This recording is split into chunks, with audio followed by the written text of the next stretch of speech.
Intuition is one of the most important tools humans have developed. It has guided us through evolution, helping us survive and thrive. Climbers like Susan and Tom trust their intuition when making life or death decisions, like reading the weather on Denali's unforgiving slopes. But when it comes to learning English, intuition can mislead you. Especially if you're a Spanish speaker, certain choices feel natural but are completely wrong. One of the most confusing examples: when to use a gerund or an infinitive. It feels counterintuitive, but understanding this distinction is essential for your path to fluency. Susan is sitting in her New York City office, gazing at her climbing photos on the wall.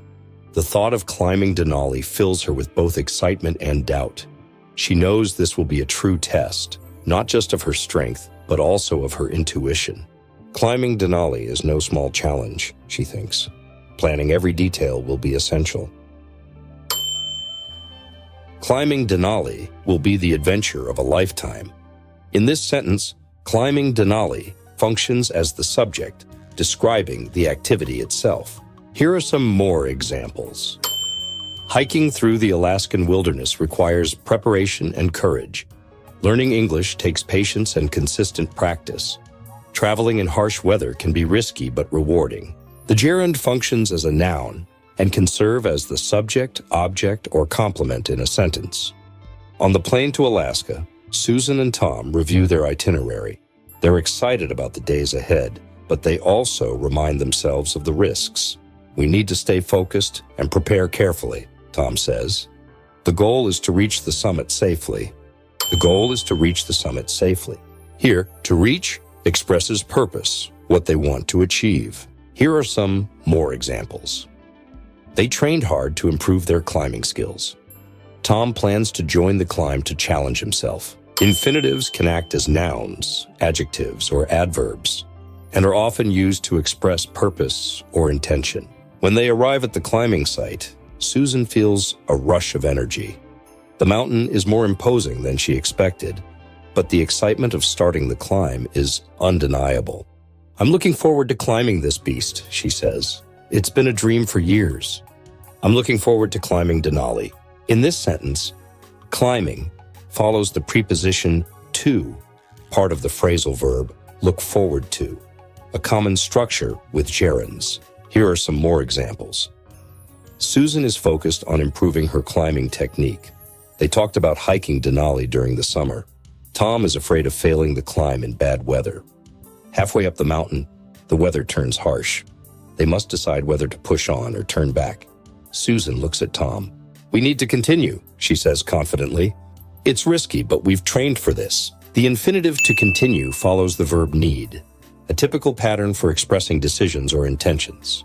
Gerunds function as nouns, can be subjects, objects, or complements, common after prepositions and certain verbs. Infinitives express purpose or intention, can act as nouns, adjectives, or adverbs, follow certain verbs like want, need, decide, promise. Verbs that accept both forms, with subtle differences. Start, stop, continue. Remember, I stopped smoking. I quit the habit. I stopped to smoke.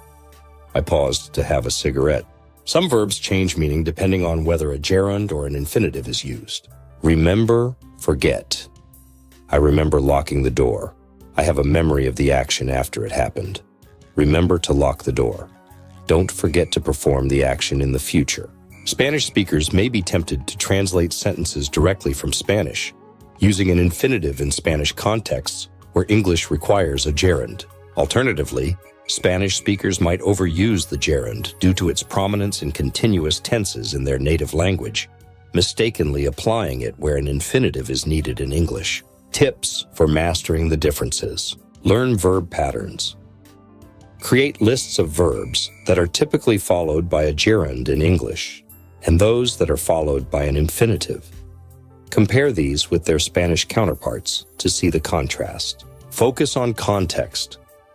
Understand whether the verb is describing an activity as a concept or indicating an ongoing action. Remember that what is an infinitive in Spanish? when functioning as a noun, might require a gerund in English. Mind the exceptions. Pay extra attention to verbs that change meaning depending on the form used, like stop, remember, forget, try. Write down examples and compare how Spanish handles these nuances. Use visual metaphors. Think of the gerund as representing an ongoing fluid action, like continuous movement in a climb, and the infinitive as representing a more static, defined idea or goal.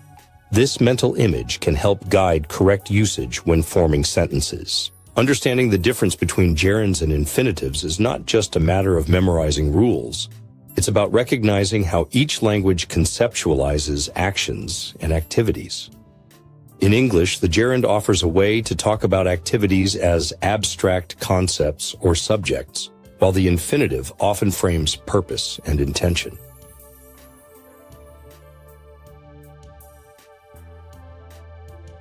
You can download this useful guide in the description below. See you in the next episode.